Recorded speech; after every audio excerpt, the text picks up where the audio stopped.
Morning student, I am Gopi Kumar Srivastav. This is my second video of chapter 4 consumer equilibrium in different curve. So let's start this video. So in this video, before this video, I am already prepared one video in which I am discussing about indifferent curve and the indifferent map. So indifferent monopodic preferences. Now I am discussing about indifferent map.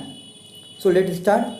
What is indifferent map or define indifferent map?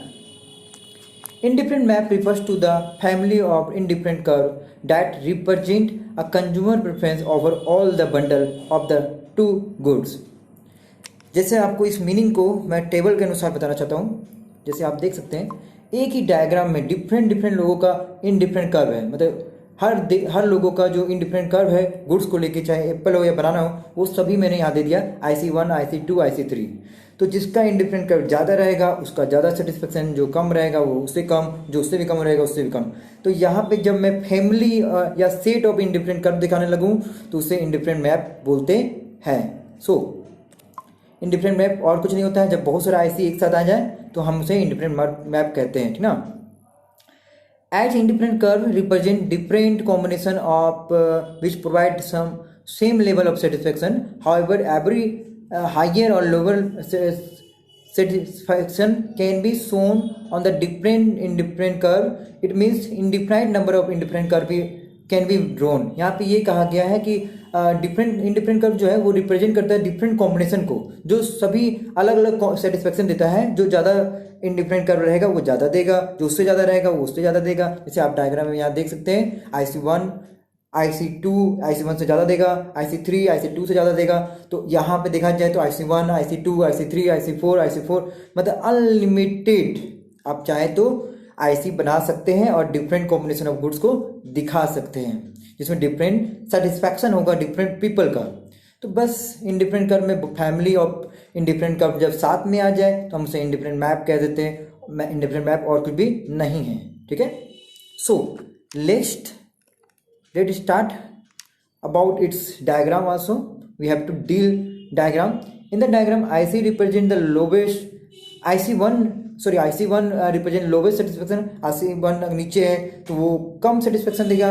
IC2 थोड़ा उससे ऊपर है तो वो थोड़ा उससे ज़्यादा देगा. और IC3 सबसे ज़्यादा ऊपर है तो वो सबसे ज़्यादा सेटिस्फेक्शन देगा. सिंपल से बात, जो IC सबसे हायर पोजीशन में रहेगा वो ज़्यादा सेटिस्फेक्शन देता है, जो कम में रहेगा वो कम देगा.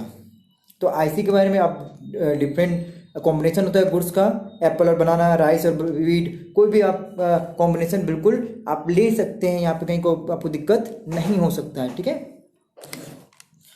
चलिए हम लोग इसका भी प्रॉपर्टी की ओर आते हैं कि आखिर इंडिफरेंट मैप का हमारा प्रॉपर्टी क्या क्या है. Each IC in the different map indicate different preferences set of the consumer and it corresponded to a different level of consumer income. यहाँ बता रहा है कि हर IC जो है वो इंडिफरेंट मैप को दिखाता है. और यहाँ पे ये भी कहा गया है कि different preference set has consumer corresponding to the different level of consumer income.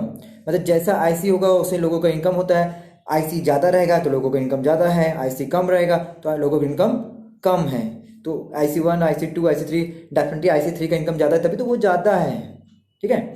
और प्रॉपर्टी में क्या लिखा है देख लेते हैं. प्रॉपर्टी मतलब इसका जो मेन थीम है, इससे ऑब्जेक्टिव क्वेश्चन बनेगा बहुत सारा. आप लोग यहाँ पे तैयार रहेगा और इसे अच्छे से सुनिए, ठीक है. कि IC के बारे में मैं डेफिनेटली ऑब्जेक्टिव क्वेश्चन देने वाला हूँ, तो ये बहुत केयरफुली आप इसको समझें. IC need not to be parallel to each other. पहला बात ये आप जान लीजिए कि IC को जरूरी नहीं कि वो एकदम पैरेलल ही हो. जैसे कि देखिए पहला IC ऐसा है, दूसरा ऐसा हो सकता है. जरूरी नहीं ऐसा ही जाए सीधे इसके साथ, पैरेलली जाए ये जरूरी नहीं. टेढ़ा भी जा सकता है, थोड़ा लेफ्ट राइट भी जा सकता है. ये पहला इसका ये कहा जा रहा है प्रॉपर्टी. दूसरा IC डू नॉट टच और इंटरसेक्ट इच अदर. ये भी बात आप याद रखें कि IC जो है हमेशा कभी एक दूसरे को काटता नहीं. जैसे एक ऐसा किया तो एक ऐसा जा रहा है ना, ऐसे बिल्कुल IC एक दूसरे को काटता नहीं है. अगला IC चलिए खत्म हो गया ये. और यहाँ पे ये भी कहा गया कि मान लीजिए क्या होगा, what happen if IC touch और इंटरसेक्ट ईच अदर. मान लीजिए अगर एक दूसरे को काट देता है तो क्या होगा. चलिए इसे मैं आपको डायग्राम के अनुसार बताने का कोशिश कर रहा हूँ, पर ये आपको यहाँ पे सिलेबस से शायद हटा दिया गया है, इसलिए आपको ये क्वेश्चन दिखाया नहीं गया है। पर कोई बात नहीं, मैं आपको समझा देता हूँ कि अगर मान लीजिए आईसी एक दूसरे को काटता है तो अब मैं आपको इस तरह से बताता हूँ। देखिए ये आपका यहाँ पे पॉइंट मैं ए ले लेता हूँ, ठीक है, और यहाँ पे पॉइंट मैं सी लेता हूँ, और उसी तरह से एक और लाइन में खींच देता हूँ यहाँ से जो काट के जा रहा है, जिसका नाम मैं बी रख देता हूँ, ठीक है। तो आप यहाँ देख सकते हैं ये आपका पॉइंट बी है, ये पॉइंट सी है, ये ए है, और ये दोनों एक दूसरे को काट रहा है। कहाँ पे? एक इस पॉइंट पे काट रहा है। तो यहाँ पे मैं ये बताना चाहता हूँ ना कि देखा जाए तो ये दोनों अगर आपस में काटने लगेगा एक दूसरे को, तो ये यहाँ पे क्या होगा, दोनों एक दूसरे को सेम सेटिस्फेक्शन देने लगता है। वही दिखा रहा है कि अगर एक दूसरे को काट देता है तो सेम सेटिस्फेक्शन देने लगेगा, जो कि पॉसिबिलिटी नहीं होता है, ठीक है। कभी कल हो सकता है एज ए केस, अगर हम प्रैक्टिकल क्वेश्चन बनाएं या थ्योरिटिकल समझें तो हो सकता है काटे, पर नॉर्मली जो लोगों का जो ओपिनियन होता है गुड्स को लेके वो डिफरेंट ही होता है, ठीक है। चलिए अब हम लोग आते हैं नेक्स्ट क्वेश्चन, जो बहुत ही इंपॉर्टेंट क्वेश्चन है, डिफाइन बजट लाइन। ये बजट के बारे में तो हम लोग सब जानते हैं, हम लोग हर फैमिली में बजट बनाया जाता है, और आपको पता होगा कि हमारा जो होम मिनिस्टर है वो हमारी माँ है, और वो बजट हमेशा बनाते रहते हैं, ठीक है। तो ये बजट कुछ इसी प्रकार से सभी बच्चे जानते हैं इस बजट के बारे में, पर और भी डिटेल से जानते हैं कि आखिर ये बजट लाइन होता क्या है। मतलब एक तरह से मान सकते हैं कि अगर आपके पास 1000 रुपया है तो आप 1000 रुपये का ही बराबर खर्च करोगे, उससे ज़्यादा तो कर नहीं सकता हूँ, क्योंकि बजट है 1000 रुपया। चलिए इसे अच्छे से समझने के लिए हमें इसे थ्योरी की जगह इसे मैं आपको एक डायग्राम के अनुसार समझाने की कोशिश करता हूँ। देखिए ये देखिए हमारा डायग्राम है, और इसे मैं अच्छे से समझाने की कोशिश करूँ। अगर ये डायग्राम आप समझ गए तो आप बजट भी डेफिनेटली समझ जाएंगे। तो इसे मैं अच्छे से समझाने की कोशिश करता हूँ, ठीक ना। जैसे मान लीजिए ये आपका एप्पल और बनाना का कॉम्बिनेशन है। एप्पल का दाम 4 रुपया है, बनाना का दाम 2 रुपया है, और आपके पास मान लीजिए 20 रुपया है। मम्मी आपको या पापा आपको 20 रुपया दिए और बोले कि बाजार चले जाओ और एप्पल और बनाना ले आओ, ठीक है। तो आप किस प्रकार से एप्पल और बनाना कितने कॉम्बिनेशन से खरीद सकते हैं उसके बारे में डिटेल से देखते हैं। पहला बात, इनकम 20 रुपया है, एप्पल का दाम 4 रुपया है, बनाना का दाम 2 रुपया है। मान लीजिए अगर मैं एप्पल 5 पीस खरीदता हूँ तो सारा पैसा 5 × 4 20 रुपये तो वहीं खर्चा हो गया, तो आप बनाना 1 पीस भी नहीं खरीद पाओगे। वो वही चीज़ यहाँ पे दिखाया गया है इंटू करके, ठीक है। आप देख सकते हैं यहाँ पे इंटू करके दिखाया गया, कोई दिक्कत नहीं है। और अगर आप एप्पल 4 पीस खरीदते हैं तो 4 × 4 16, मतलब 4 रुपये फिर भी बच गया, तो बनाना आप 2 पीस खरीद लेंगे, ताकि 2 रुपये 2 रुपये 4 रुपया हो जाएगा। और अगर आप एप्पल 3 पीस खरीद लेते हैं, मतलब 4 × 3 12 मतलब 8 बच गया, अब उधर 8 रुपये बचा, मतलब आप 4 पीस बनाना खरीद सकते हैं। तो देखा जाए तो इस तरह से हमारा जो कॉम्बिनेशन है वो बिल्कुल 20 रुपये से, देखा जाए तो बहुत सारा कॉम्बिनेशन है, उसे आप दिखा सकते हैं, पर आप जितना भी खरीदेंगे वो 20 रुपये के अंतर्गत ही खरीदेंगे, अंडर ही खरीदेंगे, इसलिए इसे बजट कहा गया है, ठीक है। कि आपका जो भी प्राइस है उसी में आप अप एंड डाउन करके खरीद सकते हैं, पर जो हमारा जो कॉम्बिनेशन होगा वो 20 रुपया में ही रुक जाएगा, ठीक है। तो डेफिनेटली आप याद रखिएगा। तो यही हमारा बजट है। चलिए बजट क्या होते हैं। Budget is a graphical representation of all possible combination of two goods, all possible combination. Apple और बनाना में मैंने ई से लेके एफ जी बहुत सारे कॉम्बिनेशन तैयार किया। तो बजट क्या है, ऑल पॉसिबल कॉम्बिनेशन दिखा सकता है कि कितना पॉसिबिलिटी है आपका 20 रुपये में एप्पल और बनाना खरीदने के लिए। 4 रुपया अगर 2 रुपये बनाना का दाम हो तो कितना पॉसिबिलिटी आप कॉपी में भी चेक कर सकते हैं, ठीक ना। उसे देखिएगा कि आपके पास 20 रुपये है, 4 रुपये बनाना है या 2 रुपये एप्पल है, तो आप कितना पीस खरीद सकते हैं कैसे करके। तो आप कॉम्बिनेशन बना लीजिए, मेरे डायग्राम को फॉलो कर लीजिए, ठीक है। 2 goods which can be purchase with the given income. आपका गिवन इनकम 20 रुपये है, एंड द प्राइस है 4 रुपये और 2 रुपये है दोनों का। Of this combination is equal to the money income. यहाँ सिर्फ कहा गया है कि आप जितना भी गुड्स खरीदो कॉम्बिनेशन का वो आपका मनी के बराबर होना चाहिए। यही है बजट लाइन, यही है ग्राफिकल प्रेजेंटेशन 2 गुड्स का। Budget line is also called price line. और आप याद रखिएगा यहाँ ऑब्जेक्टिव क्वेश्चन एक बन सकता है कि what is known as budget line is also known as price line, so never forget। ये आप यहाँ देख सकते हैं। और बजट लाइन को यहाँ से यहाँ तक लिख सकते हैं, आपको उसे और बढ़ा के लिखने का जरूरत नहीं है। जैसे मैंने यहाँ पे और भी डिटेल में इसे समझाने की कोशिश किया है, एग्जाम्पल के थ्रू से भी मैंने समझाने की कोशिश किया है। ये वही एग्जाम्पल है जो ये आपको टेबल में मिलेगा। तो आप इसे एग्जाम्पल को लिख भी सकते हैं, नहीं भी लिख सकते हैं, नहीं तो आप इस डायग्राम को शो कर सकते हैं कि this diagram can be shown with the help of table and diagram. चलिए इस डायग्राम को भी मैं आपको शो कर देता हूँ, समझाने की कोशिश करता हूँ। ये डायग्राम एक्चुअली इस टेबल के अनुसार ही बना। मैंने हमेशा बताया कि जो बढ़ता है वो हमेशा नीचे रहता है। देखिए एप्पल नीचे है ना। ओह, इसमें जो घट रहा है उल्टा हो गया, इसमें जो घट रहा है वो नीचे है और जो बढ़ रहा है वो ऊपर है। चलिए कोई बात नहीं। आई ये आप देख सकते हैं कि जब हमारा 5 एप्पल है तो 0 बनाना है, 0 बनाना है। 5 एप्पल है तो 0 बनाना है, तो कोई बात नहीं। 5 एप्पल है, 5 एप्पल यहाँ पे है और 0 बनाना यहाँ पे है, तो ये पहला कॉम्बिनेशन। फिर दूसरा है कि आपका 4 एप्पल है, 4 एप्पल देखिए यहाँ पे, तो हमारा 2 बनाना है। इस तरह से ऐसे करके पॉइंट बनते गया, पॉइंट बनते गया और एक लाइन खिंचा गया। तो ये टेबल के अनुसार मैंने कॉम्बिनेशन ले लेकर जो है हमारा जो टेबल है वो बन जाता है। ठीक है, तो ये टेबल में हमेशा याद रखिए आप, ये स्ट्रेट लाइन चला गया है क्योंकि हमारा बजट जो है वो स्ट्रेट लाइन को ही दिखा रहा है कि आप इससे बाहर नहीं अटेंड कर सकते हैं, आपको इसके अंदर ही रहना पड़ेगा। ठीक है, तो हमारा जो भी कॉम्बिनेशन होगा इसका अंदर ही होगा, बाहर नहीं हो सकता। तो यही है बजट लाइन। अब इस बजट लाइन को मैंने और भी डिटेल से दिखाया है। और देखिए ये हमारा जो वहाँ पे पिक्चर जो छूट गया था मनी इनकम का, जो मैंने इंटू कर रहा था, तो देखिए यहाँ पे दिखाया गया है, तो आप इसे भी फॉलो कर सकते हैं, या मैंने नोट्स में अच्छे से लिखा है, आप उसे देख सकते हैं। कहीं आपको कोई प्रॉब्लम नहीं होगा, आप निश्चित रहें। A consumer has a budget of ₹20। यहाँ पे मैंने बताया था कि कंज्यूमर का जो बजट है वो 20 रुपये का है। To be spend on the 2 goods, 2 goods पे खर्चा करता है, एप्पल और बनाना। इफ एप्पल का दाम 4 रुपया है, बनाना का दाम 2 रुपया है, मैंने पहले भी डिस्कस कर लिया है। मतलब मैं डायग्राम को डील करना है, डायग्राम बनाने के बाद डायग्राम को डील करना पड़ता है। फिर और भी डील कीजिए कि इन द डायग्राम एप्पल को कहाँ रखें, एक्स एक्सिस में रखें, बनाना को कहाँ रखें, वाई एक्सिस में रखें। By join all the point E to Z we get a straight line, हमें इसकी स्ट्रेट लाइन मिलता है जिसका नाम ए बी रखा है हमने, नोन एज बजट लाइन। जैसे मैं आपको यहाँ पे दिखाता हूँ, ये देखिए हमारा एक लाइन खींचे और उसका नाम ए बी रख दिया, तो ये हमारा यही हमारा ये जो लाइन है ना वही बजट लाइन कहलाता है। इसी लाइन को हम लोग बजट लाइन बोलते हैं, जो ए बी है। ए बी हमारा बजट लाइन को शो कर रहा है कि हम इससे ज़्यादा खर्चा नहीं कर सकते हैं। चलिए और भी लिखा है bundle which cost less than consumer money income like combination D. तो बता रहा है कौन सा बंडल है जो इनकम से कम खर्चा हुआ है, कौन सा बंडल है जो इनकम से ज़्यादा खर्चा हुआ है। तो ये भी आप पॉइंट को लिख सकते हैं, ये डायग्राम को डील किया गया है। ठीक है, अब हमारा पास लास्ट जो टॉपिक है जिसके बाद ये जो चैप्टर है ये समाप्त हो जाएगा, वो है different between cardinal utility and the ordinal utility. अब मैं आपको ये भी बता दूं कि सिलेबस बहुत कम कर दिया गया है। ठीक है, आप बच्चे बिल्कुल सभी स्टूडेंट टेंशन नहीं लें, सिलेबस तो आखिर कम कर दिया गया है। मैं सिलेबस भी भेज दूंगा आपको कि आपका हमारा सिलेबस क्या क्या है। पर आप याद रखिए मैंने वीडियो में कोशिश किया है कि मैं सब कुछ आपको बताऊं। मान लीजिए अभी लॉकडाउन है, सिलेबस कम कर दिया गया है, पर मैं आपको भविष्य के लिए तैयार कर रहा हूँ। लॉकडाउन के बाद क्या, जब आप बड़े बड़े एग्जाम दोगे, सीए बनोगे, एमबीए करोगे, अच्छे पोस्ट में जाओगे, तो आपको यहाँ पे जरूरत पड़ेगा इस नोट्स का और हर जानकारी का।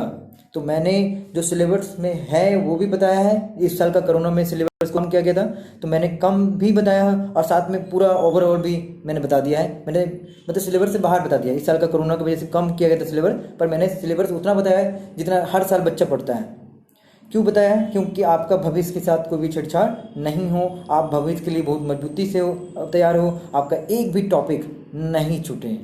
तो आप हमेशा याद रखें और एक एक वीडियो को ध्यान से देखें, नोट्स बनाएं, दिक्कत हो तो प्रॉब्लम पूछा जाए। ठीक ना।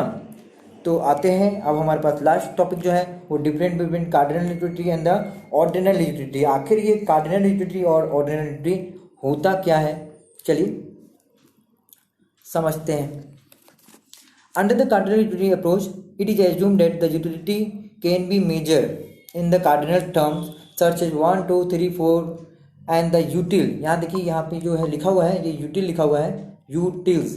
यूटिल्स के बारे में मैंने बताया था कि आपको कि हमारा जो सेटिस्फैक्शन है उसे हम यूटिल में मेजर करते हैं। जैसे कि क्लोथ को मीटर को नापने, क्लोथ को नापने के लिए हम लोग मीटर का इस्तेमाल करते हैं, वेट को नापने के लिए हम लोग केजी का इस्तेमाल करते हैं। उसी तरह हमारा जो इकोनॉमिक्स है, स्पेशली इस चैप्टर में एक इमेजिनरी मेजरमेंट बनाया है जिसका नाम यूटिल है। जैसे कि आपने एक आइसक्रीम खाया, आपको 20 सेटिस्फेक्शन मिला, तो ये जो सेटिस्फेक्शन है उसको मैंने यूटिल में दिखाने की कोशिश किया है। या इकोनॉमिक्स भी जो है यहाँ पे इस चैप्टर का यूटिल कुछ और नहीं है, बस इकोनॉमिक्स ने इसे मेजरमेंट के लिए बना दिया है ताकि आप इस चैप्टर को अच्छे से समझ सके कि हमारा सेटिस्फेक्शन को मेजर भी कर किया जा सकता है, ठीक ना। तो यहाँ पे सिंपल सी बात है, यूटिल जो है हमारा एक मेजरमेंट है और नथिंग मोर। सो चलिए आते हैं। तो जब भी हमारा जो कार्डिनल यूटिल का मतलब ये बताया गया है, जब भी हम अपना सेटिस्फैक्शन को एक यूटिल के अनुसार दर्शाएंगे तो वो हमारा कार्डिनल यूटिल कहलाता है। जैसे यहाँ पे एग्जांपल लिखा हुआ है, आप देख सकते हैं, ये देखिए आप हमारा एग्जांपल। तो हमारा जो एग्जांपल है वो आप यहाँ पे देख सकते हैं कि एग्जांपल में देखिए 20 util equal to 20 util to apple, 15 util to banana. मतलब आपको एक एप्पल से 20 यूटिल मिलता है, बनाना से 15 यूटिल मिलता है, ये कहा जा रहा है। यूटिल मतलब सेटिस्फैक्शन, मतलब एप्पल से ज़्यादा मिल रहा है, बनाना से कम मिल रहा है, मतलब किसी भी सेटिस्फैक्शन को जब हम यूटिल में दिखाने लगते हैं तो वो कार्डिनल यूटिलिटी कहलाता है। ये स्पेशली इकोनॉमिस्ट ने, जो अर्थशास्त्री है, वो सेटिस्फैक्शन को मेजर करने के लिए ही बनाया है, और ये यूटिल का और हमारी ज़िंदगी में कहीं इस्तेमाल नहीं होता है, ठीक ना। चलिए सिर्फ यहाँ पे होता है। आइए अब हम लोग आते हैं ऑर्डिनल यूटिलिटी अप्रोच क्या है। तो डिफरेंट है कार्डिनल यूटिलिटी और ऑर्डिनल। कार्डिनल के बारे में बता दिया, यूटिलिटी जहाँ इस्तेमाल होता है। अब चलिए ऑर्डिनल में आते हैं। तो लिखा हुआ है utility is a subjective concept which can be measured and can be rank the scale of the preferences. No such unit util of measurement was developed under the cardinal approach. मतलब यहाँ पर कार्डिनल के approach के अनुसार किसी तरह का utility का, किसी तरह का मेजरमेंट का डेवलपमेंट नहीं किया गया। जैसे ऑर्डिनल में क्या किया गया था और कार्डिनल में क्या किया था, उसमें हम लोग यूटिल का इस्तेमाल कर रहे थे, एक मेजरमेंट को डेवलप किए थे। पर यहाँ पे किसी तरह का मेजरमेंट को डेवलप नहीं किया गया। यहाँ पे हुआ क्या है कि मान लीजिए आपको एप्पल ज़्यादा पसंद है और बनाना कम पसंद है। देखिए जैसे मैं आपको टेबल समझाता हूँ। देखिए उसमें लिखा था कि आपको 20 यूटिल जो है वो एप्पल दे रहा है। 20 यूटिल कौन दे रहा है? 20 यूटिल जो है आपको एप्पल दे रहा है ना। एप्पल जो है कितना दे रहा है? 20 यूटिल दे रहा है ना। तो और आपको 15 यूटिल जो है आपको बनाना दे रहा है, ठीक है। तो यहाँ पे मैं आपको ये बताना चाहता हूँ कि जो ज़्यादा यूटिल देगा उसको फर्स्ट रैंक दे दीजिए, जो कम देगा उसको सेकंड रैंक दे दीजिए। मतलब जब रैंक का इस्तेमाल करने लगे तो वो आपका ऑर्डिनल कहलाने लगता है, और जब हम लोग यूटिल का इस्तेमाल करने लगे तो उसे कार्डिनल कहने लगते हैं। मतलब सिंपल से बात, जब हम यूटिल का इस्तेमाल करेंगे तो वो आपका कार्डिनल कहलाएगा। जब हम रैंक का इस्तेमाल करेंगे उसको समझाने के लिए कि हमारा सेटिस्फेक्शन, जो ज़्यादा सेटिस्फेक्शन देगा उसको रैंक 1, रैंक 2, रैंक 3, रैंक 4, तो इस तरह से जो कॉम्बिनेशन चलेगा उसे हम ऑर्डिनल कहेंगे। तो यही डिफरेंट है कार्डिनल और ऑर्डिनल में। अब हमारा ये चैप्टर क्या होता है, समाप्त हो जाता है। तो इस चैप्टर को समाप्त करने के बाद मैं आपको ये भी बता देता हूँ कि मैंने आपको टोटल 4 चैप्टर है इस चैप्टर के अनुसार जो हमारा कंप्लीट हो जाता है मैक्रो इकोनॉमी का। हर हफ्ते हमने एक एक चैप्टर को कंप्लीट किया है। सबसे पहला चैप्टर हमारा इंट्रोडक्शन था, दूसरा चैप्टर हमारा सेंट्रल प्रॉब्लम था, तीसरा चैप्टर हमारा कंज्यूमर इक्विलिब्रियम था, है ना, सिंगल कम्युनिटी और डबल कम्युनिटी में। अब हमारा ये चौथा जो था इंडिफरेंट कर्व पे भी मैंने ख़त्म कर दिया। अब हम लोग चलेंगे अगले क्लास स्टैटिक्स की ओर, और स्टैटिक्स के लिए भी हमारा जो नोट्स है वो आपके लिए तैयार है, और आपको सिर्फ और सिर्फ अच्छी तरह से अपने नोट्स को लिखना है और प्रिपरेशन करना है एग्जाम के लिए, क्योंकि आपका एग्जाम भविष्य में जो जल्द ही हो सकता है। So must ready for exams. Exam is very necessary to every student and must write this notes and take the help of PDF also with this video. अगर आपको कुछ स्पेलिंग नहीं समझ में आ रहा है तो आप मेरा PDF को हेल्प ले सकते हैं और समझ सकते हैं, और फिर भी स्पेलिंग नहीं समझ सकते हैं तो मैं क्या बोलना चाहता हूँ वो आपको उसको समझ कर लिख सकते हैं, या आप एक बार कम से कम बुक को भी रीडिंग कर लेंगे तो आप अच्छी तरीक़ा से इस नोट्स को बना सकते हैं। क्योंकि बुक में भी आपको ये मैच करेगा नोट्स, पर 100% नहीं करेगा, क्योंकि ये हमारा मेरा खुद का नोट्स है, तो ये बहुत ही बेहतरीन नोट्स है, ठीक है। तो इसे आप बिल्कुल फॉलो कर सकते हैं। और अगले क्लास में मैं जो हूँ आपके लिए स्टैटिक्स का जो चैप्टर है वो स्टार्ट करूँगा, क्योंकि उसमें मैंने एक भी चैप्टर को स्टार्ट नहीं किया है। तो हमारा जो अगला चैप्टर होगा वो स्टैटिक्स पे होगा, और स्टैटिक्स भी आपका बहुत ही इम्पोर्टेंट सब्जेक्ट है।